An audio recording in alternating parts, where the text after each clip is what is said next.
Hey, USA Volleyball. Let's pause for a second and talk about Zenny's brand new Apex Racer Pro Sports Performance sunglasses.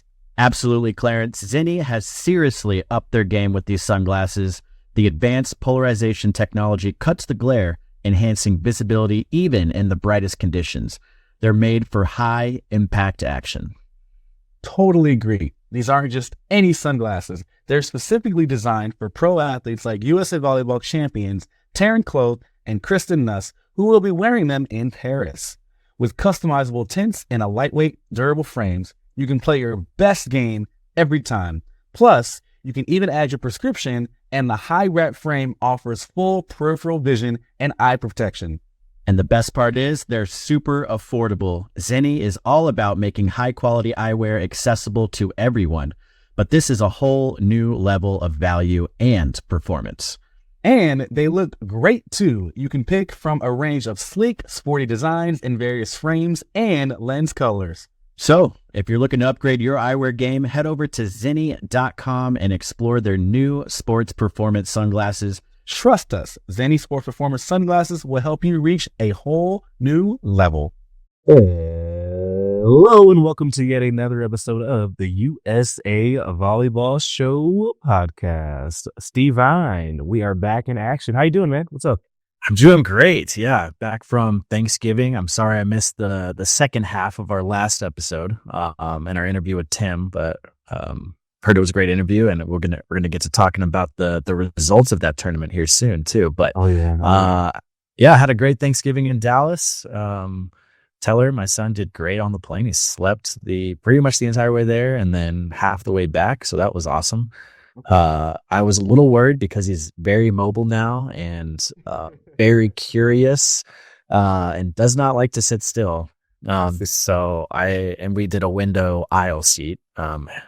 Huge debate on whether we should do aisle or window middle is what we did. If we should go aisle, if we should go middle or window, but ended up going window, middle, and worked out well, but it was great. And saw my family, saw some friends. It was a great time and great food, of course, obviously. But how was your Thanksgiving? It was very different this year as well. I did have some travel plans. Unfortunately, didn't get to do those travel plans due to some life accidents happening, but that's okay. Just very glad that the accidents, kind of weren't worse than what they were. So again, Thanksgiving is about being thankful. So I'm thankful that's what it was, and we're able to move forward and, be in at least close to 100% good health too, without the standard back and knee problems that we have with coming with the age. But, other than that, but yeah, what is your favorite Thanksgiving food? I know Severin and I talked about it as well too, but what is yours, my guy? Well, first off, I just want to say how thankful I am that you're okay and that the accident wasn't even worse than it was. But favorite food. That's tough. It's always the sides for me, like the big casserole, big side guy, green bean casserole, mashed potatoes, of course, sweet potato casserole. Got to get into the desserts too. Big pie guy, pumpkin pie, wood pie. Oh, okay, there you go. Pumpkin pie. You got to have pumpkin pie on Thanksgiving. And then apple pie is so good too. But pretty much, I'm good. I'm down with any desserts really. Turkey, I do like the turkey. But it's the sides for me. It's the sides. What are your thoughts on cranberry sauce? It's a no for me. It's a skip. Actually, a funny story. My dad came in to the living room while we're all just waiting for dinner. And he was finishing things up. He came in and was like, "Does anybody want cranberry sauce?" And it was just crickets. And so he just left it in the can, and because he really is the only one who would eat it. But normally he makes it just for himself. But he didn't do it this year. But do you know our podcast dude loves that cranberry sauce out of the can? Really? I think you and you a cranberry sauce? I'm not. No, not really. More of a like Curtis is, right? Curtis. Yeah, he's not. He's not a fan. Yeah, he's like, oh yeah. Mm-hmm. Yeah. Another funny story though that happened is, I don't know if it's that funny, but probably right as food was ready, our power went out. at my parents' house. So luckily it was right when everything was ready, everything was done. Turkey was already done. But the whole power in our whole street went out. So we had a candlelit Thanksgiving dinner. Definitely set the mood, you know? Set the mood. Yeah, it was nice. But it was good. It was actually colder there most of the days in Dallas than it was in Colorado, except for like the snow days that you guys got. But yeah, it was a little bit of colder time in Dallas, but it was nice. It was good. All right. Well, cool all around. Has some good food going all around. You know, we're thankful for a lot of things there. Got a lot to catch up on too. So, I mean, that's just one. Had to have our Thanksgiving Carol lunch. Yeah. Mountain Classic coming up. We got the ABCA conference coming up. NCAA championships coming up next week too. It is busy, but let's not get too far ahead of ourselves too. Cause I think, where was I going with this? Well, you mentioned ABCA and NCAA. We're going to be there again this year. Oh, we are. I got so ahead of myself. Third year and we're getting my train of thought. Yeah. Not one, not two, not twos, three.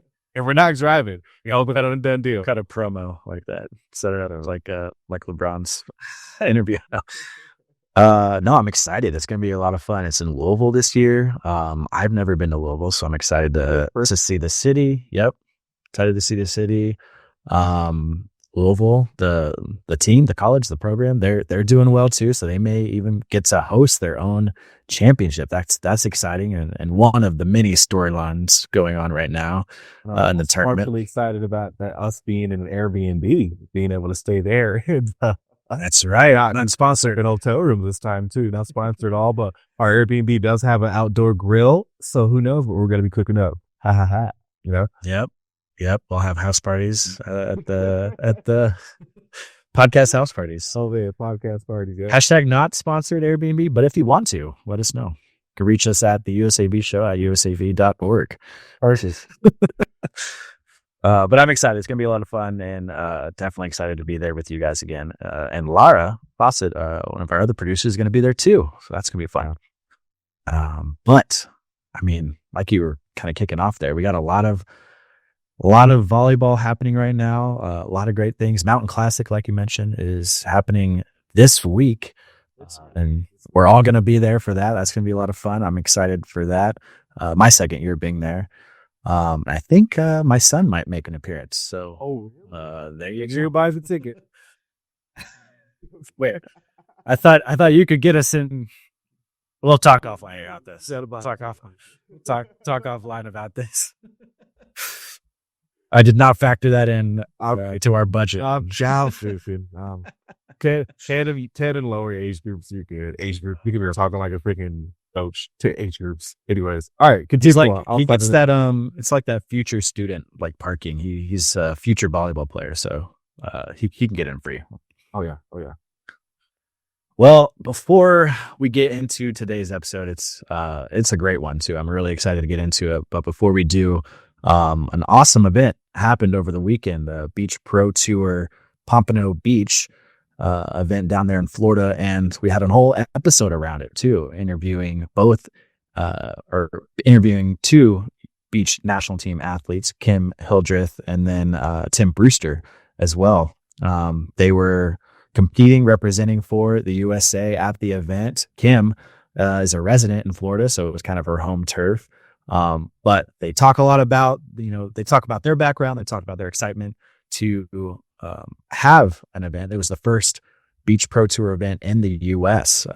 So a lot of excitement there around the event. There was a whole Pompano Beach Festival going on too. I think Kim even mentioned it's going to be like Manhattan Beach Open there. It's going to be awesome. So, and exciting to see their results. I'll throw it out there because I'm already mentioning it. They both won gold. So that's awesome. Little podcast select there maybe, but if you haven't already listened to the episode, it's still worth listening to. The event's past, but it's still definitely worth listening to. Don't miss that episode 106 with Kim Hildreth and Tim Brewster. You can listen to it now on all podcast platforms, and it's also available as a video episode on our YouTube and website, usavolleyball.org. Now, it's time for news with Hughes.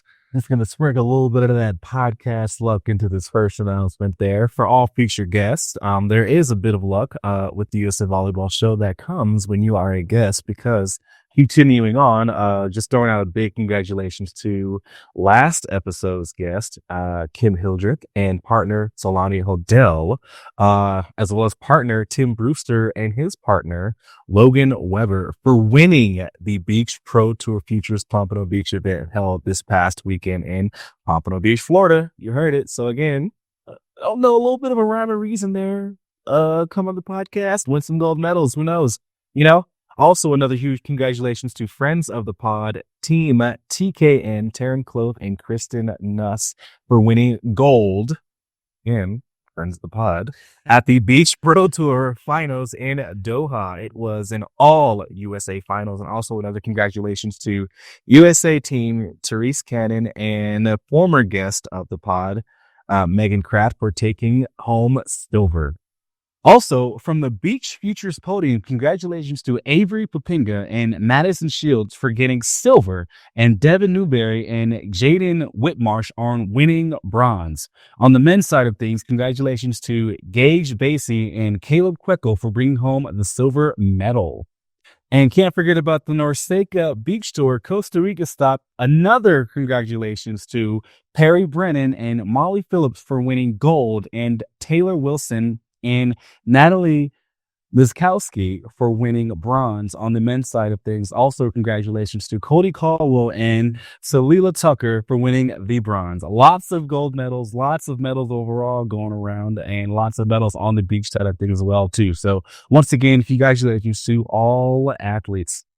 Big news. USA Volleyball announced that the 2025 Beach National Championship will be held on July 16th through 21 in Virginia Beach, Virginia. That'd be a fun location to go and host a live podcast, don't you think? But really, any beach. I'll take any beach. I know, right? But continuing on that too, and also the 2025 U.S. Beach Club Championship will be held May 2nd through the 4th in Huntington Beach, California, alongside the NCAA Beach Championship. Oh man, that'd be a fun one to go watch. Yeah, kind of back to your old stomping grounds. Yeah, we'll get some tickets into Long Beach real quick. Long Beach Airport real quick. Let me see if I can get a direct flight real quick. But big exciting news there. Can't wait to see what comes out of those and what championships and also champions emerge out of that. We've also got the Pro Volleyball, I like to call it the tour, happening in the U.S. right now. Permanent tour, actually. That's right. League One of Volleyball will be launching with its inaugural season beginning January 8th through the end of the weekend, with Atlanta versus Salt Lake City in the ATL.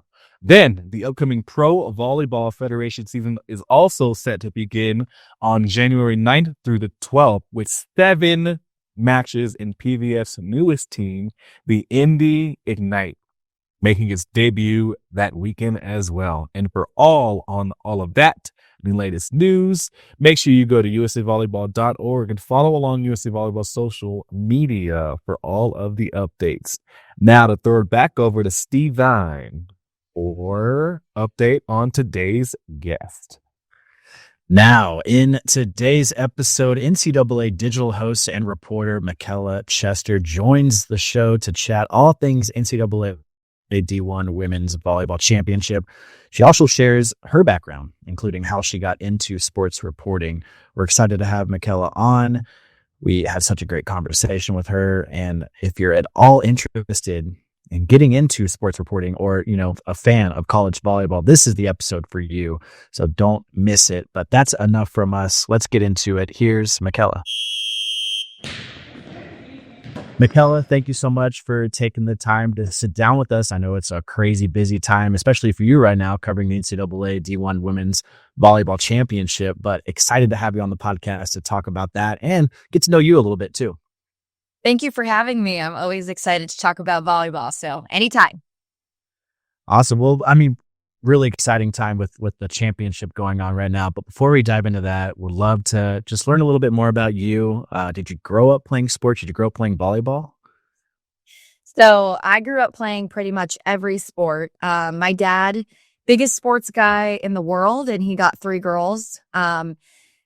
Ended up working out because he got me who did sports as for a living. So I don't think he could ask for too much more, but I pretty much played every sport under the sun as a little girl, even to dancing and gymnastics. And then as I got older, it was actually lacrosse that I stuck with just because it was what I was best at. And I took that as far as I could, but early on, I knew I wanted to be a sports reporter, and I'm sure I can get more into that later, but that's kind of what I decided to focus on when I went to college instead of going in as an athlete, because I just knew that was my passion. So went with that, but played pretty much everything, and sports has always been my passion.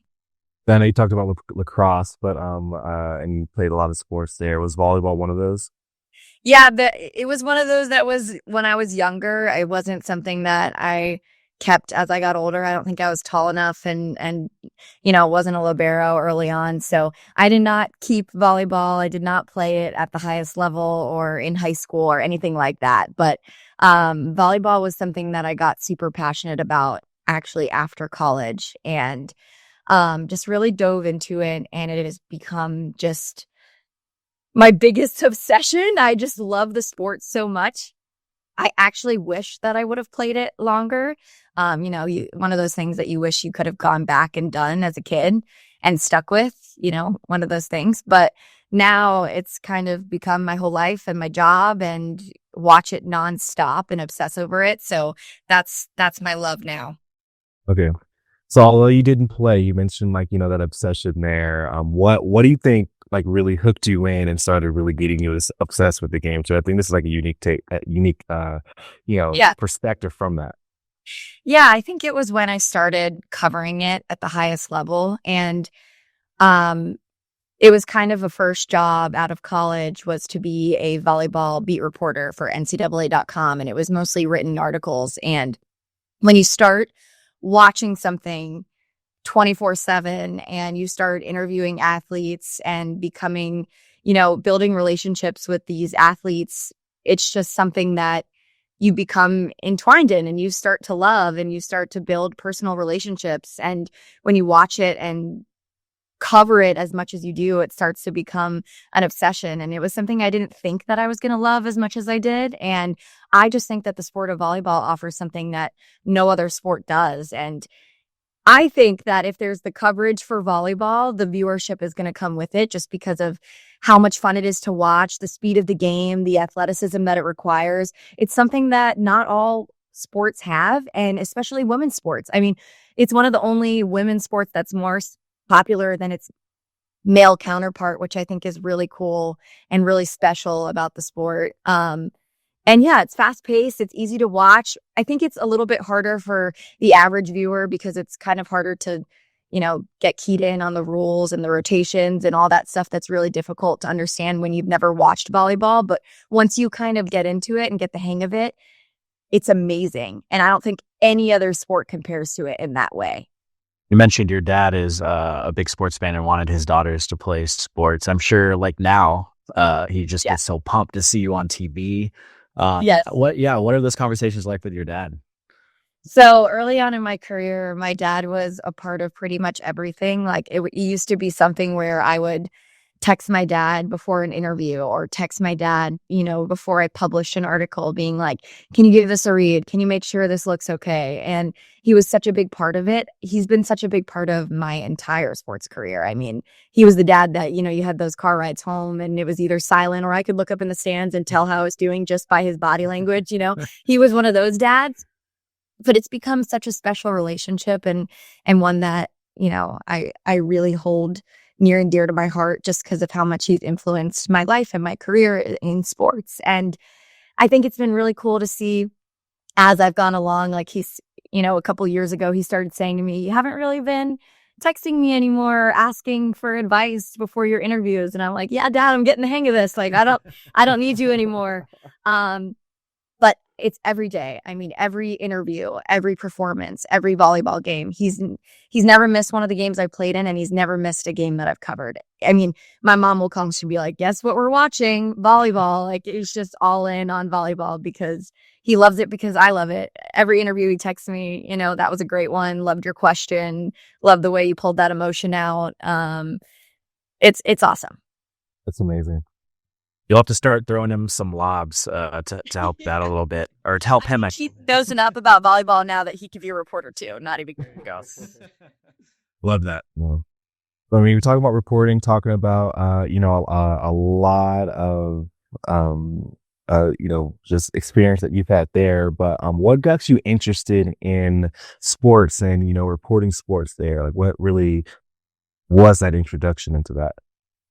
Yeah, it goes back to, I think, like 5th or 6th grade. And again, goes back to watching sports with my dad. And my dad always said, in order to be successful in your career, you got to pick something that you're talented at naturally, and you can always learn the rest. And from a young age, my talent was always telling stories and, commanding that everybody listen to my story, or I wanted to be an author when I was really young. So I always loved to write, tell stories. I love to talk to people, connect with people.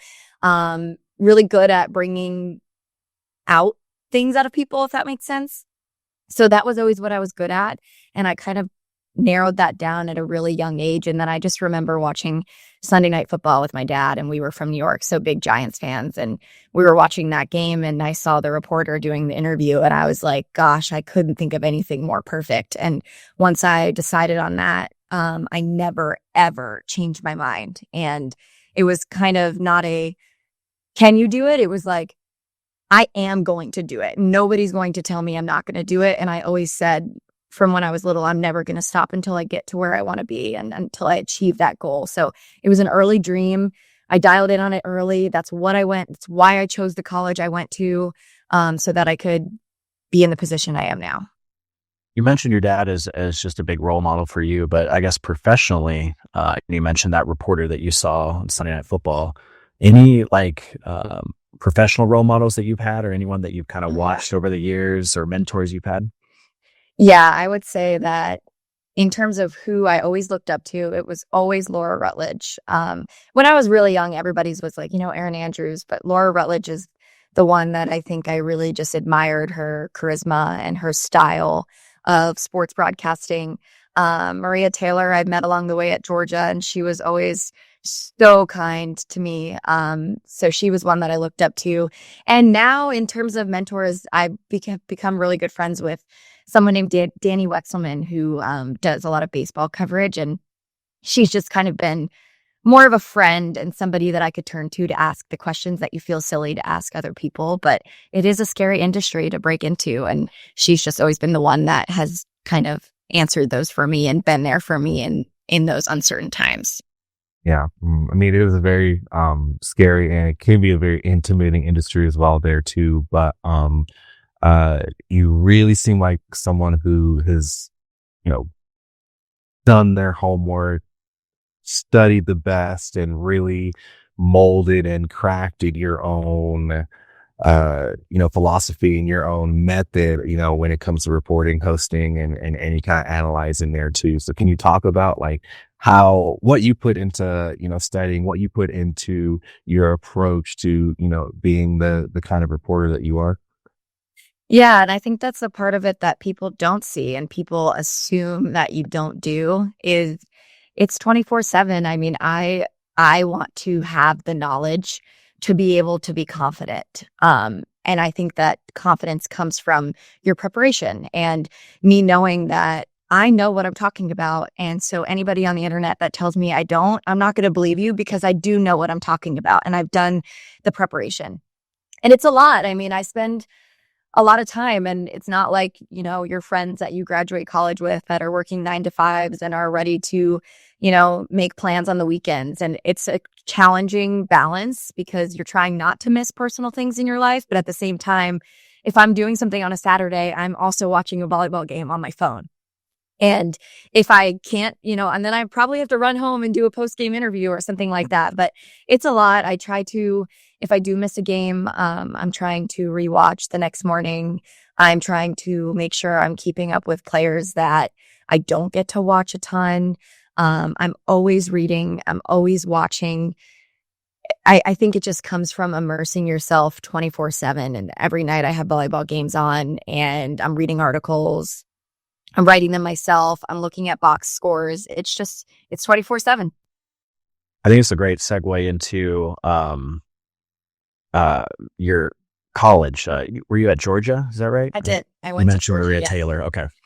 How did you pick Georgia? And, for young listeners right now, young women who might be wanting to get into the sports industry, I guess, how did you pick Georgia? And then, how did Georgia kind of prepare you for your career?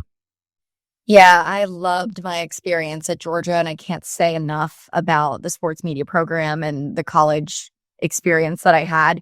My family moved to North Carolina when I was heading into high school, so it kind of opened up a different world that is the SEC and all the big Southern schools that are down there that I didn't have my eyes open to when I lived in New York. And, my parents did a lot of research because early on they knew I wanted to be a sports reporter. And I was actually playing in a tournament in Georgia in high school, and my parents just drove me to Georgia on the way back without even saying anything, saying, we're going on a tour here because this has one of the best sports media programs in the Southeast and in the country. So I went on the tour and every school I toured was based on research of what has the best sports media programs. And Georgia had a sports media certificate program that was started up by Vicki Michaelis, who was a long time USA Today reporter and Olympic reporter and just awesome person. And she spearheaded that program. And I got experience doing pretty much everything there. I mean, we had a sports show that I hosted. I sideline reported for Friday night high school football. I made so many connections. I did a news class where you went in at 8 a.m. and you had to go out and get your story and do it live at 5 p.m. It was literally an 8 to 6 p.m. job that I went to every day. That was just a class. And the preparation was just unmatched. And I think that's what a lot of young people and young women and young men that want to be reporters don't have in college is you have to build a reel. No one's going to let you be on camera if they haven't seen you be on camera. And I was really lucky that in college, I was able to build an on-camera reel. And on top of that, I was able to build connections to get a really good internship while I was in college at Fox Sports South, which is now Valley or FanDuel. I don't know. They're doing a lot of different rebranding. So I interned there, but literally they had just hired a digital reporter, and it was when the digital age of reporters was booming of like, oh, social media is how people consume sports now. So they hired a digital reporter. I would record anything that she recorded. And I'm still really close with her to this day, Ashley Shamady. She's another one of my role models and mentors. But I basically graduated college and had a whole reel with a Fox Sports mic. And you don't get that, So I was applying to jobs with a Fox Sports mic in my hand, even though it wasn't really live, but it sure looked like it. And that helped so much. So I can't say enough about it. Another thing I learned at Georgia was I worked for the sports media. Like, it was called IMG Media. I did all of the videos and the hype videos for all the sports teams. So I learned how to use a camera and how to edit, which is the most valuable thing ever. And my very first job, I said, look, I can set up my own camera. I will record my own shot and I will edit my own videos. Just let me do it. I'll also write the article. I'll do my Power 10 rankings. And then I'll also do, a video to go along with it. And that's how it started. Yeah, that makes you just so marketable and helps you get your foot in the door as, young in your career like that. I loved hearing about all the hands-on experience you got at Georgia too, and being able to put your reel together. I had that at Texas State University as well. Yes. Shout out Bobcat News. I was, they put you in every role in the newsroom. And I just remember my first time on the desk, someone in the production room messed up the teleprompter and we're schooled all the way to the top. And I was like, what do I do now? Yeah, you got to look at those papers on your desk, and Hooks actually brought them. Exactly. Yeah. But it prepares you so much. And I think, I would encourage anyone listening who wants to get into that, find a school, find a program that has that online or not online, or the hands-on experience. That's what I'm trying to say. Hands-on experience to build that resume and build that reel. And then, like you said, just learn everything so that you can be marketable too. I don't think I would have gotten my first job if I couldn't have done that. And even if I did get the job, I mean, the only way I was making those videos was because I said I could do it myself. There was no one, to help do that. There was nobody that could edit for you or shoot your videos. So I was just like, I want to do this. I could do it on my own if you'll just let me. And they did. So I literally it was at Turner Sports in Atlanta, and I would go into conference rooms and find just the one that had the nicest wallpaper. And I have this picture. It's so funny to this day, but I put a chair on top of the table and stacked up the decorative books in the conference room to put my laptop up there as a little teleprompter, and then my camera on a, I can't think of the name right now, and shot it myself. And I literally found a wallpaper that kind of looked like a volleyball net, which is kind of funny. People thought I was probably in a studio, but nope. Conference room. And then all of a sudden they're like, oh my gosh, this is working. And then they add the resources to help you. So that's kind of how it evolved.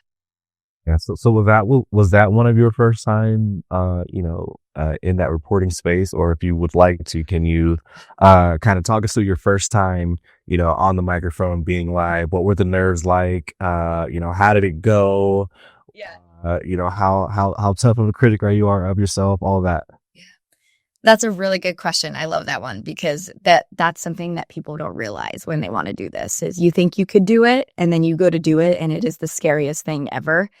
And it seems easy and it is the farthest thing from it. When I was doing it in college, I mean, sure, there's nerves and I can't even watch those videos because of like how high pitched my voice sounded and how much I hadn't like grown into myself yet and learned my voice and all that stuff. But I remember the very first time at Fox Sports South at that internship, and it was a Carolina Hurricanes video that I can still to this day recite the lines because of how much I had pounded this into my memory. And everybody was in the room for some reason. They were like, oh, let's bring in all the execs to watch the intern do her first video ever in a studio, which was horrifying.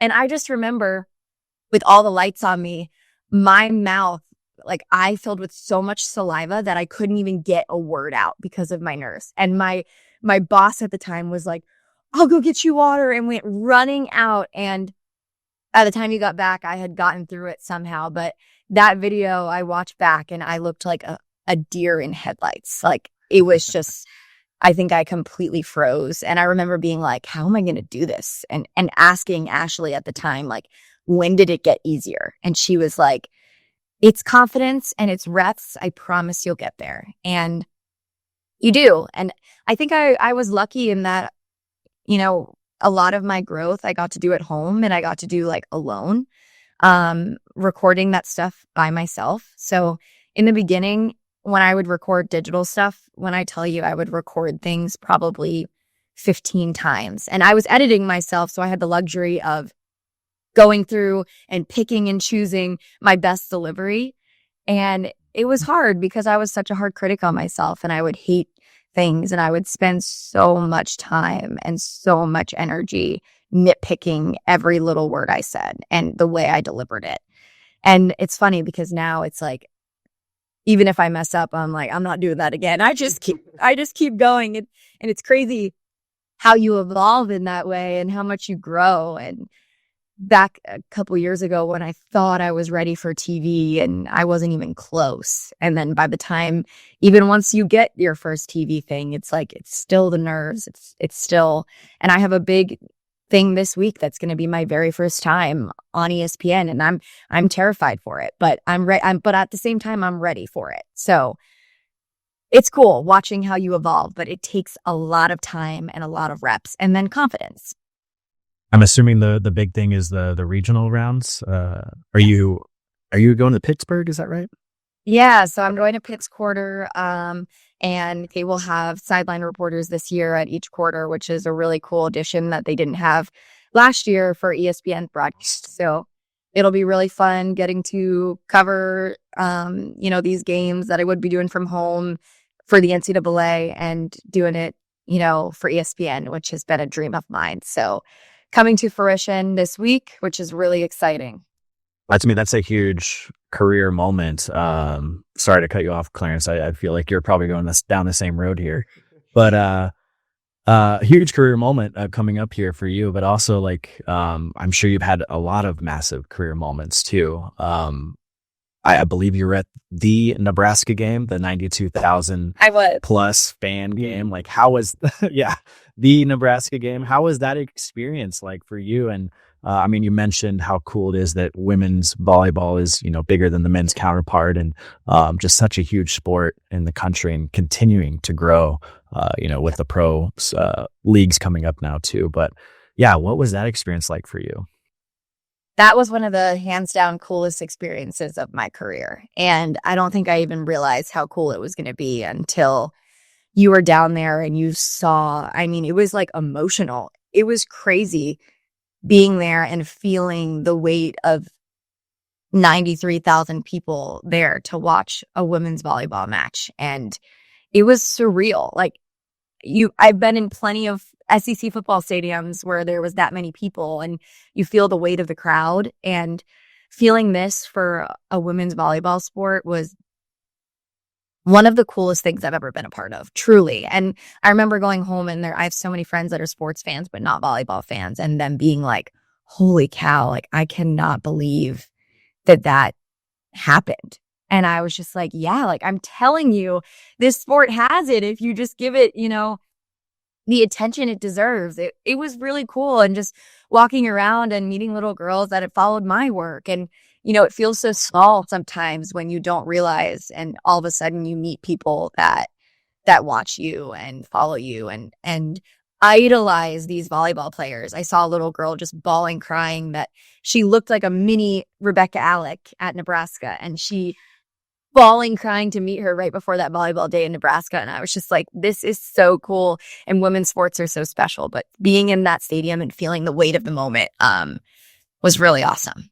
I know that's like a lot happening right now. There's so many, historical moments happening within the greater moment there. But do you have like a most memorable moment or, something that you're really never going to forget? I know you mentioned, one example there. Is that it? Or is there something else that really just stuck out to you? I think it was the grand entrance of them coming out.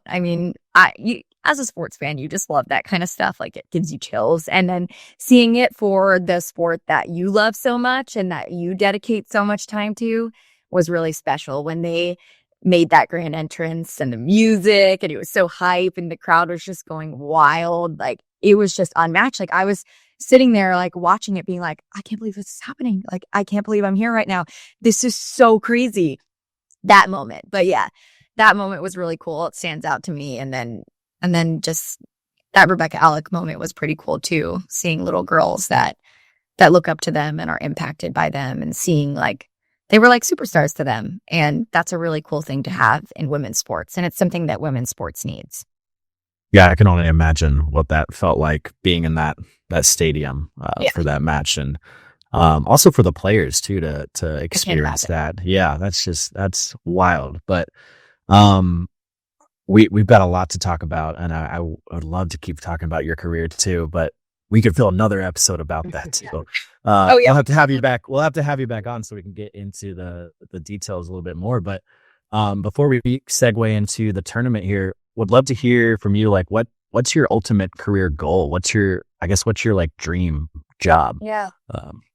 I definitely have big dreams. I always dreamed of, hosting, we're talking biggest dream ever, like hosting College Game Day or hosting SEC Nation and being sidelined for some of those really giant football games. But I want to be very clear that I think that something that I've decided kind of a while ago is that volleyball is not a segue to that, if that makes sense. Like, it's not a stepping stone to me, and I don't really ever want to give up volleyball. Like, I honestly wish that football and volleyball were in different seasons, so that I could go all in on both. But yeah, I don't ever want to give up on I don't ever want to stop covering volleyball. I want to be sidelined for the national championship. I'm trying to get more play-by-play reps just because that's a way to be a part of games more often when there aren't sideline reporters. So I'm trying to gain experience there. But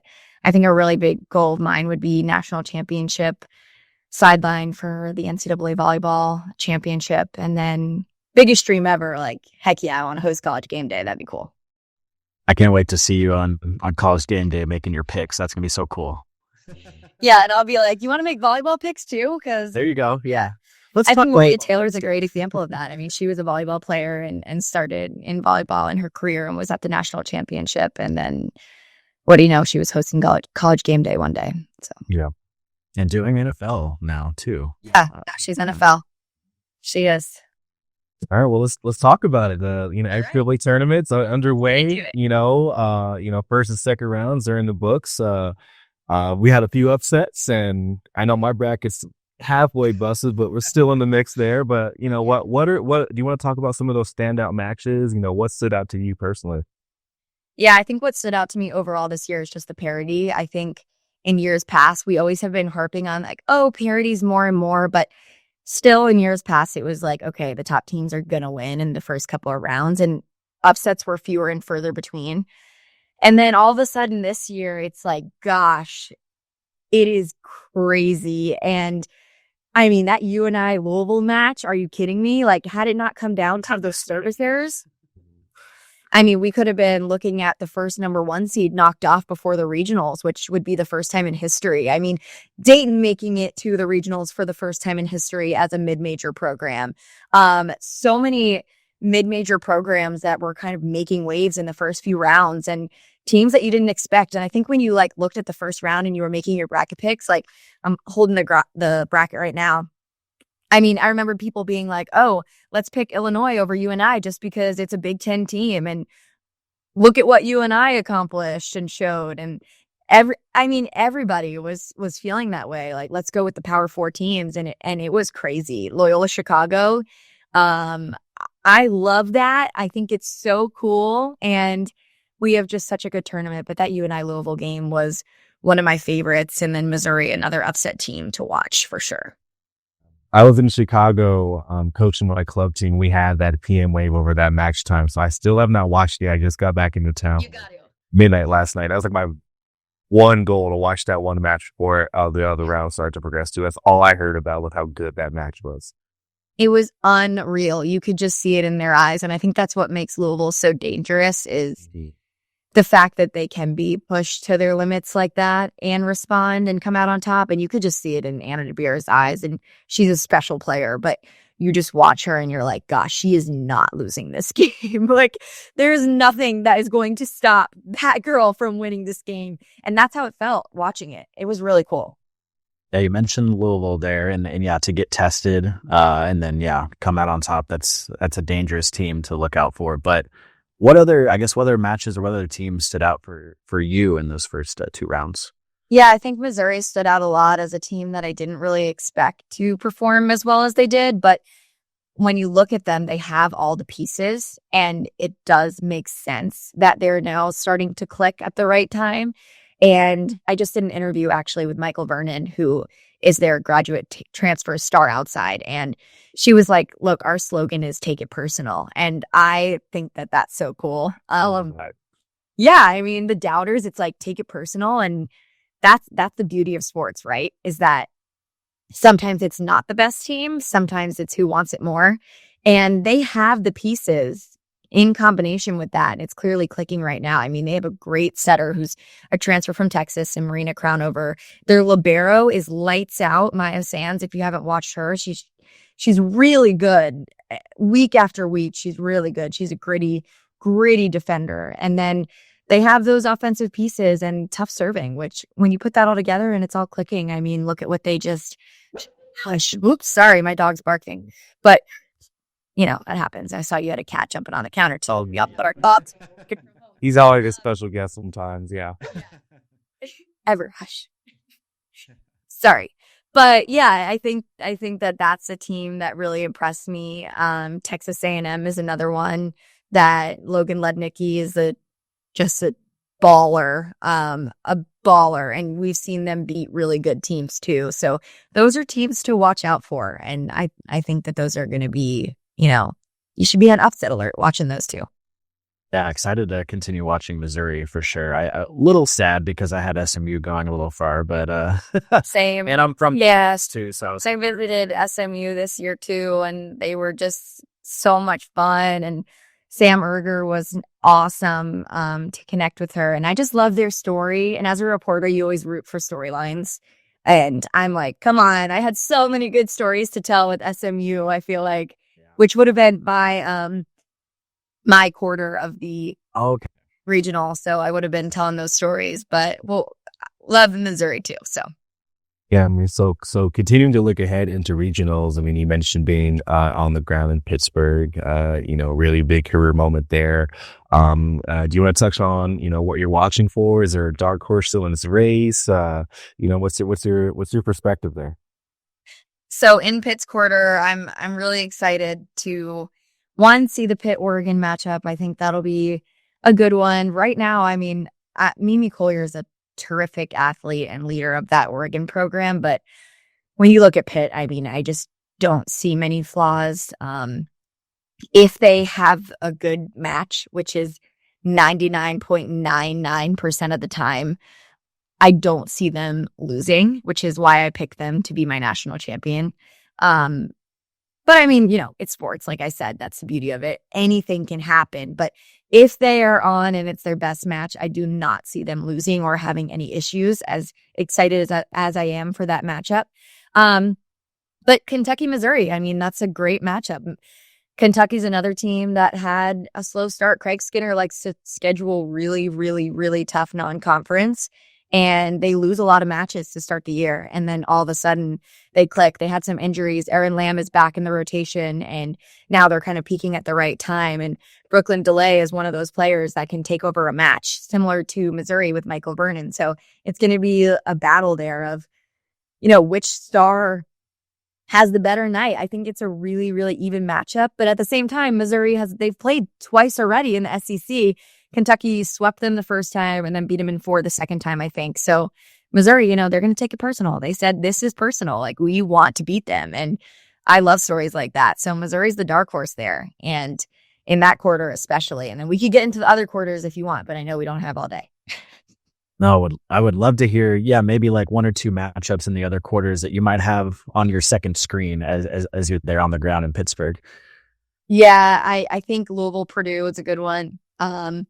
Purdue's a team that I also got to see a bunch of times in person this year. And Eva Hudson, another really dangerous player. I feel like that's a super even matchup in terms of, they both have some undersized outsides that can jump out of the gym. Chloe Chacoin, Charity Looper on Louisville's side of the net. They both have pretty gritty defenses. Elena Scott, one of the best liberos in the country. I mean, what she's doing is just unreal this season. I'm really excited for that matchup. And then if we get a Stanford-Louisville matchup in the regional final, that's a good one just because there was so much dispute on who was going to get that top 4 seed and get to host. So there you go. The committee just lined it up perfectly that Stanford gets to prove, did we deserve that top 4 seed, and they get to play Louisville again. We have a lot of rematches in the conferences in the regional finals, which some people don't like that. I think it's cool, and that's going to happen, especially with how much we've seen like top 10 matchups this year and non-conference play. Like, there's going to be a lot of rematches in the tournament, which I think is a good thing. Wisconsin, Nebraska, if we get that again, that's insane. Obviously, Nebraska handled Wisconsin pretty easily the first 2 times. And I think they do it again, which is what I picked in my bracket, but I don't think it'll be as easy this time just because, it is not easy to beat a team 3 times. And Wisconsin, they have the talent to win a national championship. I can say that wholeheartedly. Sarah Franklin, Anna Smrek, they have the height, the physicality at the net too. And then my favorite quarter, which I just think is a gauntlet. I mean, Texas and Creighton and the Penn State, that is nuts. The quarter. I've been saying this, anybody who gets Texas in the tournament, I just feel so bad for you just because it's like not fair how they went all season, kind of. They were in a 6-2, a 5-1, and then a 6-2, and then back to a 5-1, and just going through so many things. But by the time they figured it out, 2 weeks before the tournament, and then all of a sudden they're in the tournament, and Maddie Skinner looks like last year's Maddie Skinner again. Like, that is not fair. That all of a sudden you're facing a national championship caliber team when they're what seed are they? A 6 or They're 3, I think, right? 3? I think they're the 3 seed. Yeah, 3 seed. The 3 seed in the quarter. Overall, though, I think they were at. Oh, yes. Yeah. Sorry. Yeah. Yeah, it gets, wishy-washy with all the different seedings and stuff. But yeah, I mean, that is not fair being Creighton as the 2 seed there and facing Texas. And I love rooting for Creighton just because I think that they're an amazing team and I love what their coach has done there. I think Kendra Waite is one of the most underrated setters in the country, and same with Nora Sis. They just don't get enough credit for what they've done. So I'm excited to see them kind of look to prove themselves. They've never really made it over that hurdle. They've always been on the verge, as in, Creighton's the best mid-major program in the country, and they have one heck of a shot here to prove it against Texas, the back-to-back reigning national champs. Oh, yeah. So, I mean, you filled out 2 brackets yourself. Well, you have Pittsburgh winning over Nebraska. I also have that. And also you have another one with Nebraska over Pitt. Do you want to break down, your picks and what went into those? Yeah, I hate making picks just because I hate giving teams bulletin board material, like when you're in this job and you have to post your bracket. And I'm like, it happened to me so bad last year. With Texas and Tennessee. I think I picked Tennessee to upset Texas in that matchup. And it did come down to the wire. Right? That was one of those like Louisville versus UNI type matchups where it came down to, that fifth set and extra points. That was crazy. But Texas ends up winning it. And it's funny because I visited Texas that year and, have built relationships with the coaches and stuff. And Jared Elliott was giving me crap at the national championship, like, don't pick against me. And I'm like, oh, come on, it's just part of the job. So yeah, I hate picking brackets just because I don't want to give teams material of like, Michella said, we're going to lose. Like, let's go out there and prove her wrong. Hate doing it. Take it personal. Like Missouri. Yes, exactly. But you got to do it and it's fun and it's good for the sport. So when I was making those picks, it came down to Pittsburgh, just feeling like I think Olivia Babcock is the National Player of the Year.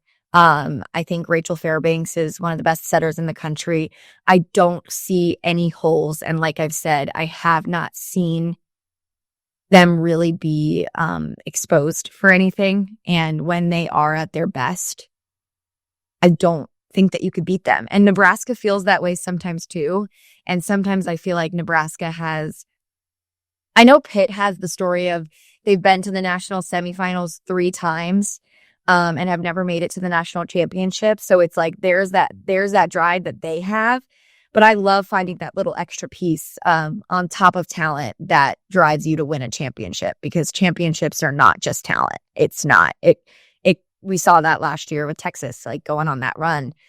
And Nebraska feels that way. I mean, losing in the national championship last year, everything that they've gone through together as a group in the offseason and come back so much stronger. They're so close. And Lexi Rodriguez, what she's done for the sport, I would just hate to see her graduate without a national championship. So that's kind of where I was pulled of I got to create 2 brackets because Pitt's my pick. And that was my official bracket that I went with in the game. But I was like, I've got to put out another bracket of picking Nebraska just because I think they're capable of it. And that's sports. You can go out and beat a team like Pitt. And if any team can do it, I think Nebraska is the only one. That's how I feel. Sure, it can happen, but Clarence, who do you have in your Final Four? My Final Four. Yeah, let's see your picks. Let's get some Well, old my- material. Maybe Michella can tell us how we did. Yeah, so I also did 2 brackets. My Pittsburgh bracket winning it all. I have my Final Four is Nebraska and Texas, and then Pittsburgh and Stanford. So, Okay, so you're going with Stanford and Texas. Okay, so you think Maddie Skinner in the postseason is hard to beat? they turn it on like you mentioned. It just turns on, and it's violent. You know, It is. It's scary. Like, and now that Maddie Skinner's back in the playing 6 rotations, and we get to see her out of the backcourt again, it's pretty scary. that girl is insane. I love to watch that every time. She's just an athlete and a winner. I will say she's a winner. I mean, 3 national championships. A lot of people forget about her 3rd at Kentucky. Right. She's a winner. Enough. You got a Final Four, Steven? I do, yes. I'll go with my bracket that's doing a little better now. Got that. I have I have Pitt, Louisville, Texas, Nebraska. Host. Okay. Yep, and I have Texas winning it all, kind of for those same reasons. And I'm from Texas. I'm so biased too. I watched a lot of Texas volleyball while I was in college in San Marcos, so a little biased there. But I think they're just hard to beat, and like you said, they're clicking at the right time right now, and it's just not fair. No, it's not fair. I mean, Texas is. I think as long as Maddie Skinner graces the sport of college volleyball, they have a chance to three-peat. Everybody's like, can they three-peat? And it's like, heck yeah, they could. I would never say that they couldn't on any given day. That's the beauty of it. I picked Penn State though, just because I also, again, the reporter in me loves the storylines and loves that little extra thing for each team. And I think with what Penn State is going through with, head coach Katie Schumacher-Cauley announcing publicly her battle with breast cancer this season and still on the sidelines, battling through that and still being there for her team. I just think that they're playing for so much right now. And it's not like they don't have the talent too. And with that added, I love rooting for them and that storyline. I think that Katie Schumacher-Cauley is just an amazing person and an amazing coach. So seeing that, I was like, I'm going to root for that storyline. In my first bracket, which isn't doing as good, I did pick Penn State to actually win it all as well too. So my final four they are Penn State, Nebraska, and I have Pittsburgh and Stanford as well too. But a little personal bias there. I am a club volleyball coach as well too. And then, Izzy Stark is well known around the Colorado State, and she's just been on fire throughout this season. Some of my club girls that I've coached played with her in her high school season, and she's really hit the ground like sprinting. It's just really been a sight to watch as well there too. So a little bit of that personal bias came in there too. But again, I like the storyline as well too. I think it's very inspirational, very inspiring. Yeah. And so a lot went into that one too. So those are my 2 brackets. I like it. So you have Pitt going down. I do have Pitt going down. Which is great. I'm just setting it up. I'm just setting up the board. Just setting it up. Yeah. No, Izzy Stark is one of my favorite players to watch in the entire country. I mean, you see really talented setters have adjustments when they get to the college level, and it just didn't feel like that with Izzy Stark. No. I mean, what she's doing, it looks like the best setter in the country, let alone best freshman setter in the country. Like, it is crazy how athletic she is. The plays she makes, like, it's nuts. 8 feet off the net. Like, it's just crazy what she's doing. I love watching her play.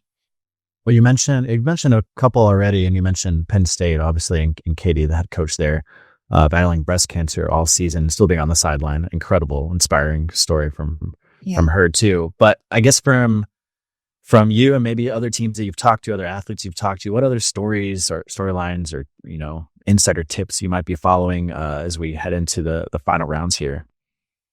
Yeah, I love the storyline of Louisville trying to make it to the national semis as with it being in Louisville, and especially just because I feel like the class of Anna DeBeer and Elena Scott has really brought that program to the top of volleyball. And it's really been them that has brought this program to be what it is today in a national power, and Danny Busboom Kelly and what she's done there. So I love that storyline. That's always a good one. Obviously, like I mentioned, Lexi Rodriguez looking for a national title in her final year and what she's done for the sport.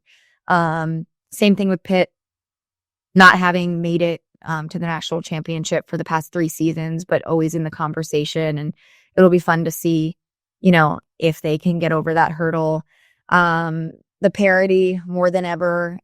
Do we get more upsets heading into the national semifinals? I say yes. I mean, I have a chalk Final Four bracket, but the odds of that happening are like literally 0. If it does, I'll just claim that I was the smartest person ever, but I don't think it's going to happen.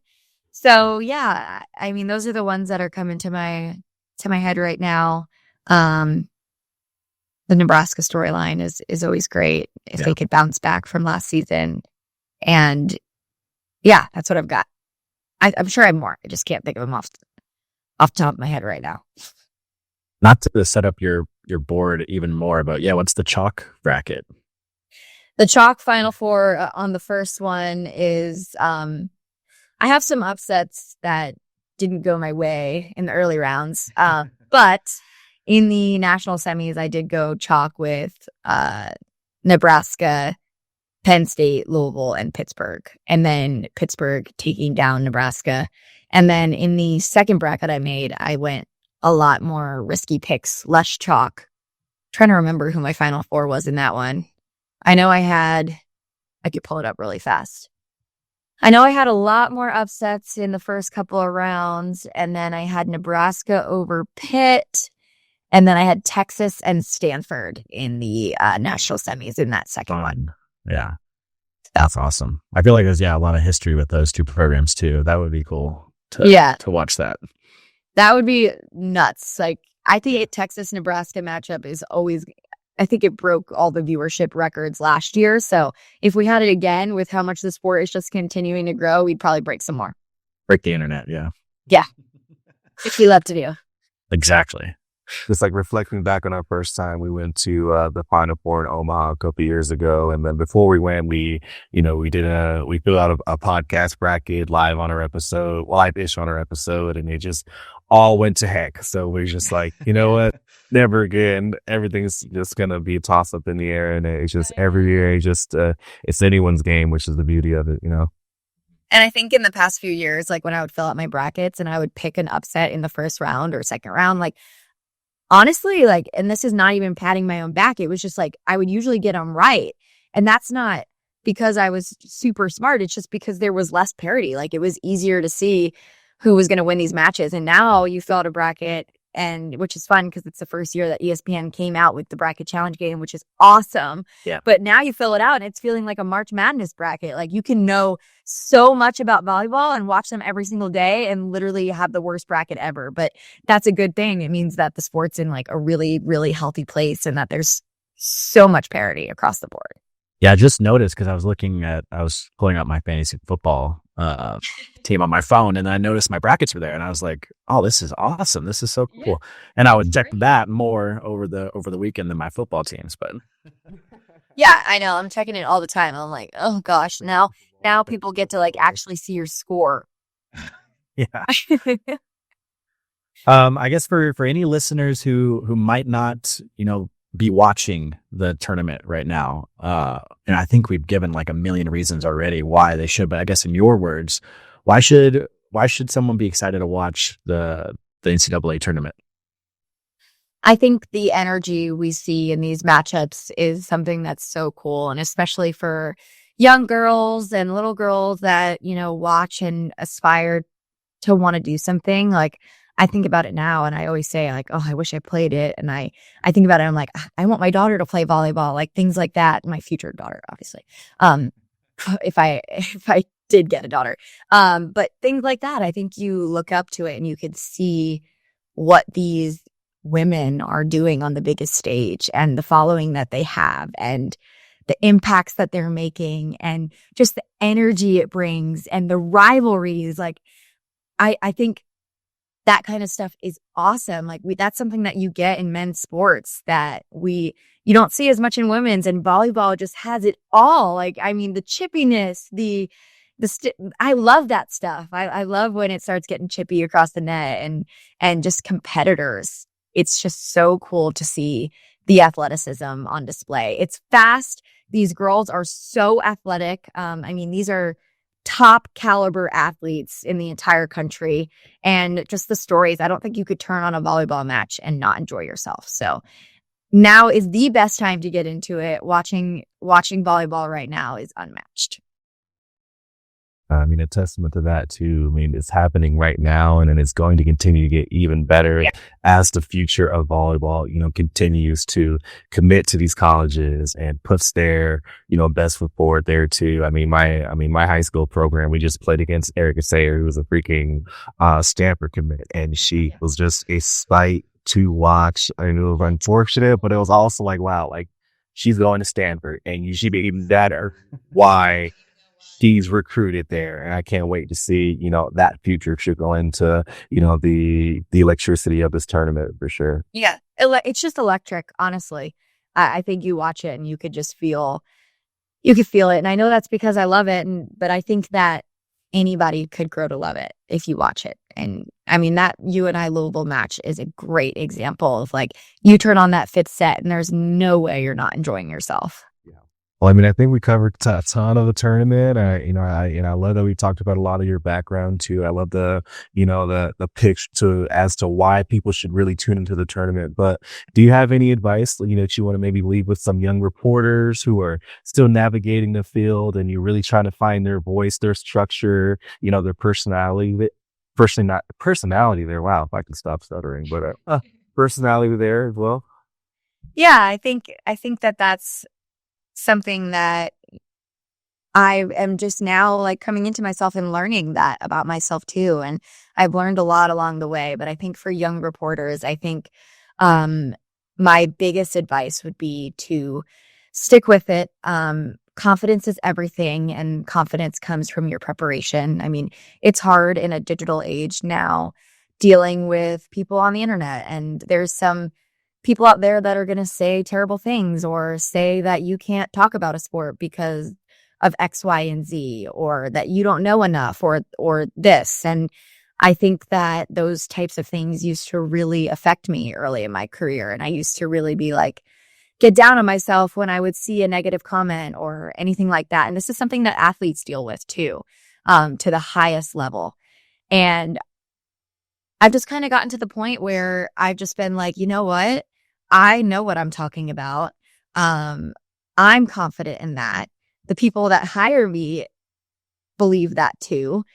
So why should I believe somebody who's hiding behind a computer screen?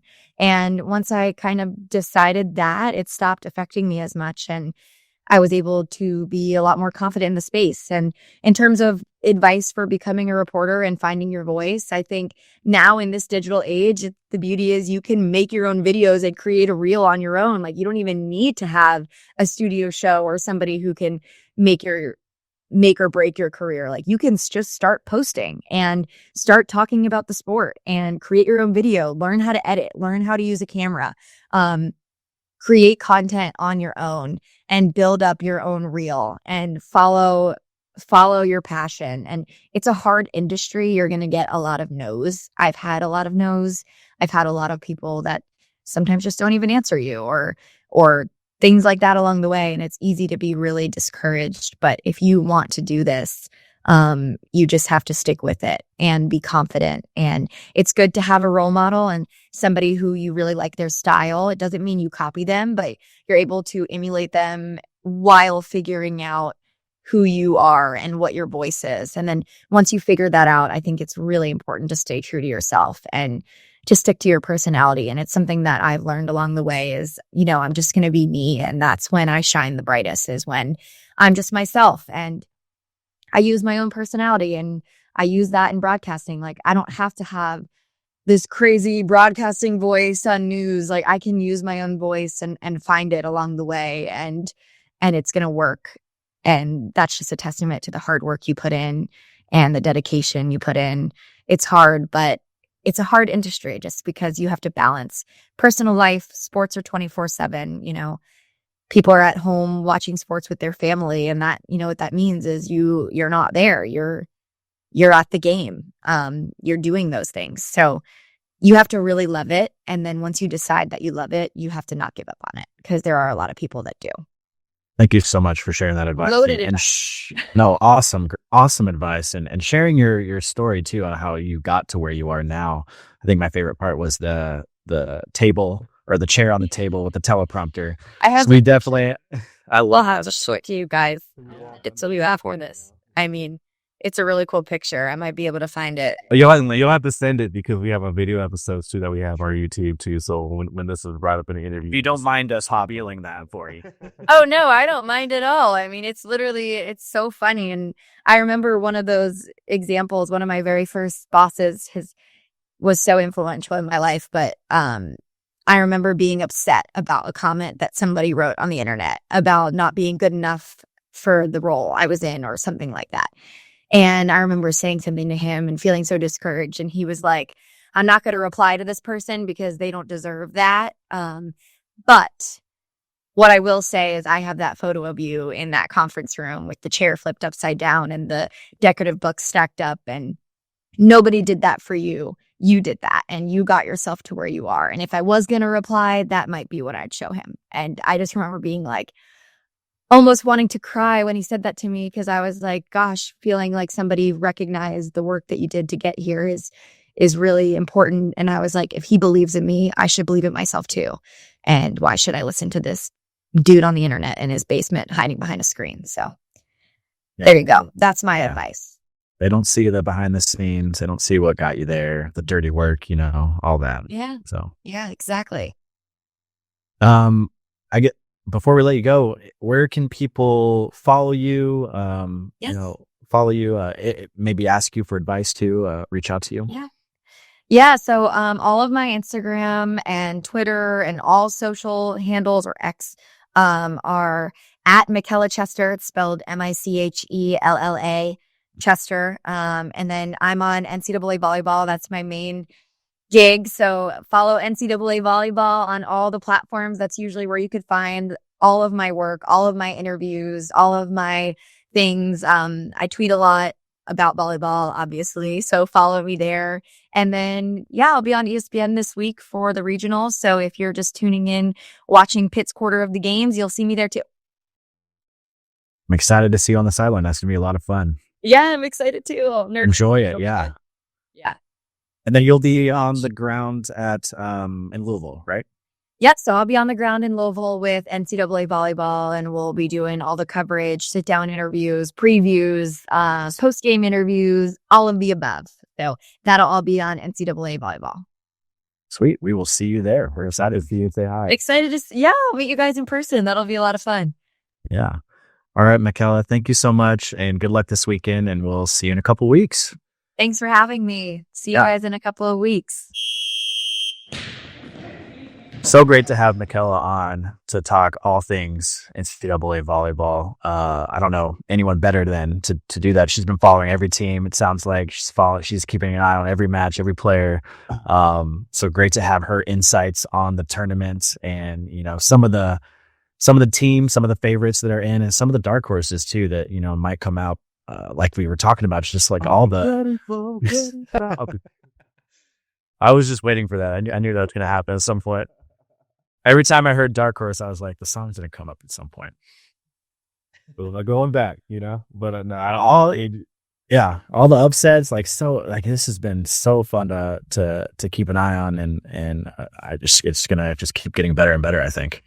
I mean, I can't wait to physically be there at the Final Four, witnessing a lot of that. But I mean, just watching volleyball and how the sport is just evolving, it's truly anyone's game. And it's just, it doesn't get any better than this as well, too. Like when she mentioned, this women's sport is much more popular than the male counterpart. It can have been its male counterpart, but the male counterpart is also growing. And that tournament every single year, more teams and more, upsets and more factors are going into that. And it's just, a wonderful time to be a volleyball fan and just witnessing the evolution and the growth of sports on both sides, women and men's, boys and girls, club, high school, all the above. And we can talk about that all day as well too, but I truly also want to just commend her, work ethic, knowledge of the game, personality, and, her acknowledgement of just, where she started, where she is now, what her future goals are as well. I mean, I'm very much going to be enjoying watching her career, just bloom even more than what it has been now too, Yeah, she's already been doing so many big things too in her career. Oh, yeah. And she's had so many massive moments, but it's only beginning too. And she mentioned her goals, wanting to be on college game day, do an NCAA volleyball championship, whether sideline reporter or play-by-play, something like that. But yeah, her career is only beginning. And yeah, like you mentioned, just commend her for her grind that she's been on and all the hard work. She talked about her setup with the chair on the table and using your laptop as a teleprompter. Like, that's the stuff that people don't see behind the scenes of what they do. I know for me, for sure, I had a little bit of that as we started the podcast too, because it was middle of COVID. We had very minimum equipment and we were just trying to make it work. But that's the stuff that people don't see, and she's doing it for sure. And excited to see where she goes from here. But where she goes from here, she's going to be on ESPN on Thursday, starting at for the Pitts quarter round. So it's going to be a lot of fun. I'm going to be looking out for her on the broadcast. Yeah, it was also great to hear about like how she started, and you talk about excuse me, a little sick right now, but where she started, how she's had to really wear 1,000 hats, do everything herself, and shoot her own videos, produce her own videos, edit her own videos, record all of that too. And, her school where she started, and Steve, you even touched on where you started. I started thinking about, where did I start? I had freaking such an unusual start to this whole emceeing and broadcasting, all that stuff there too. But it attests to not only talking about someone's start in the game of volleyball, but just start in their passion and their profession, and how that has also bloomed and blossomed there too. And I loved her advice on just don't give these people the time of day. They don't know what your work ethic is. They don't know any better. They're not on the front lines like you. They're not studying. They're not putting the work in, but they just want to sit behind and critique just because they think they can. And I think that is such a good point to just never let anybody rain on your own parade. It is your show. You are putting the work in, and never let anyone's outside opinions really influence your passion. Yeah, exactly. I couldn't have said it better myself. And if you're a listener who wants to get into sports broadcasting, sports reporting, definitely give Michella a follow. Reach out to her. She's definitely open to give any advice that she can. Definitely someone to keep an eye on if you're interested in that field. And just, listen, she gave so many great tips, so much great insight on how she got to where she is now, and she's still not even finished. So, definitely follow her along on social media, check her out. It's like we just keep talking about. It's going to be exciting to see where she goes from here. But to get into the volleyball side of it too, we were talking brackets and everything. We all have kind of different picks a little bit too. Where we want to see, or what we think the Final Four is going to be. Of course, I had to go Texas. I had to do it. I'm biased, but I had to do it. They're looking kind of scary right now. They're looking kind of scary right now. It's for good reason, and it's truly anyone's game. We have everything kind of centered on certain things. I mean, heck, one of my picks were Pittsburgh to win it all. My second pick was Penn State. For those reasons there, but it's truly anyone's game. I wouldn't even be surprised to see any more upsets coming from that as well. My sinuses are not it right now. I apologize. You're doing great. Appreciate you being here to this. This is your flu game right here. But in my other bracket, I had Louisville. I would love to see Louisville in the championship host, like in their hometown, hosting that would be so cool for that to happen. So many great storylines. And, she mentioned Mizzou too. Mizzou is just looking really good right now. And what was the take it personal? Take it personal. I love that. Take that person. Their little slogan. Their little slogan. That's going to be a lot of fun. It's going to be a lot of fun just to see how everything shakes out before we get on site in Louisville. Yeah, but just to wrap all of this up, some amazing words. Thank you so much again for taking the time to really just give us such an insightful perspective. And, Michella, we wish you the best of luck in your career. We cannot wait to, see you in person, say hi, give you a couple podcast shirts and, maybe do a little bit more talking and conversating there too. But thank you again for coming on to the show, and make sure you all follow her on her social media channels. Definitely. Now, I guess let's start wrapping this episode up. We're going to get into upcoming events. We have the Mountain Classic Boys National Qualifier, December 13th through the 15th in Denver, Colorado. Excited for that. I'm going to be there on site. Clarence, I think you're going to be there. Curtis is going to be there. We're going to have a lot of people there. It's going to be a lot of fun. Did you know Sarah's going to be there too? I heard she's flying back in. Yeah. Very well going to be there. Our number one podcast fan, Sarah Young, is listening in right now. For those just listening to the podcast. Let's see what do we? What do we have next? Just a little tournament going on right now. The regionals for the NCAA Division I Women's Volleyball Championship begins tomorrow, December 12th. Through the weekend. Be sure to look out for Michella on the sideline for ESPN. So exciting for her, and congratulations to her again on getting that opportunity. And then the semifinals for the tournament will be Thursday, December 19th on ESPN, then National Championship Sunday, December 22nd on ABC. Awesome to see the tournament getting this coverage too. On these big networks, and getting ESPN Plus. Every match is on ESPN Plus too. My God. So I just got a whole 15-minute meeting reminder, and it just blasted in my headphones. So it's perfectly what I need. Exactly what I needed right now. It's a little wake up call there. Yeah. I'm already awake. Videos. Not just a lot of events happening on the junior and NCAA side of things there too. A lot of registrations are still coming up and open for the indoor junior domestic side of things. We got Salt Lake City 18s registration currently open through the end of December. That event's happening January 24th through the 26th. We have 2 weekends of Sunshine Classic registration still opened up. Weekend 1 is February 22nd to the 24th. Weekend 2 is February 28th through March 2nd. So make sure you enter the tournament while you still can, and avoid those wait lists if possible. We also have Salt Lake City Showdown Qualifier Weekend 1 and 2. Registration now open. 5 through 7 of April is weekend 1, and then 11 through 13 of April is that weekend 2. But also, we have a couple registrations now open for our national championship. Wow.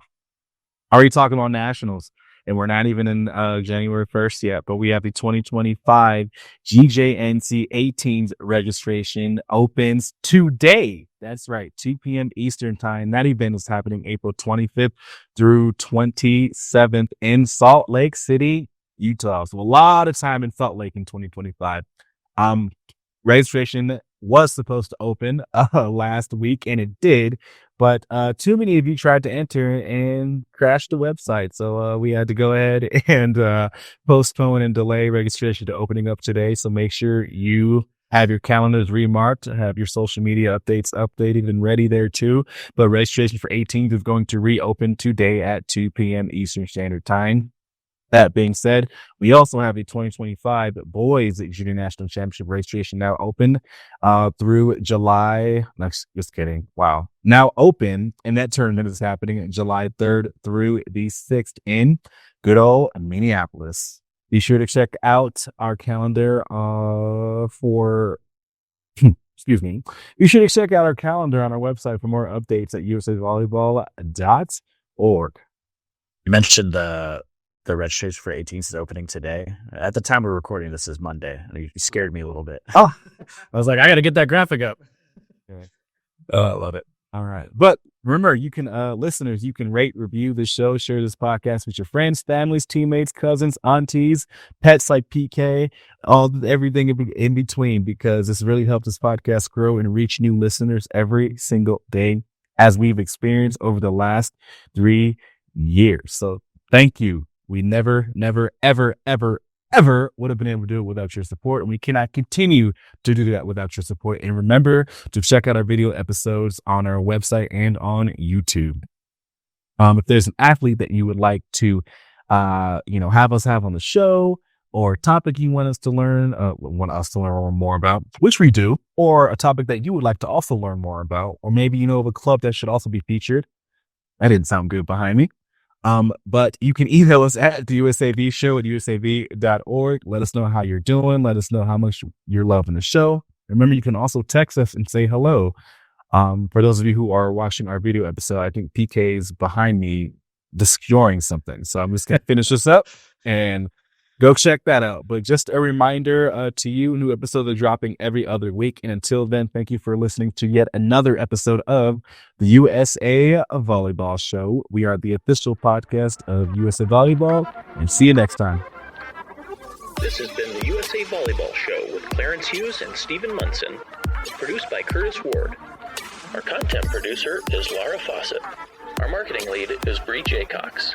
If you enjoyed this podcast, be sure to rate and review. And if you haven't already, please subscribe to the USA Volleyball Show on Apple Podcasts, Spotify, or wherever you listen to your podcasts.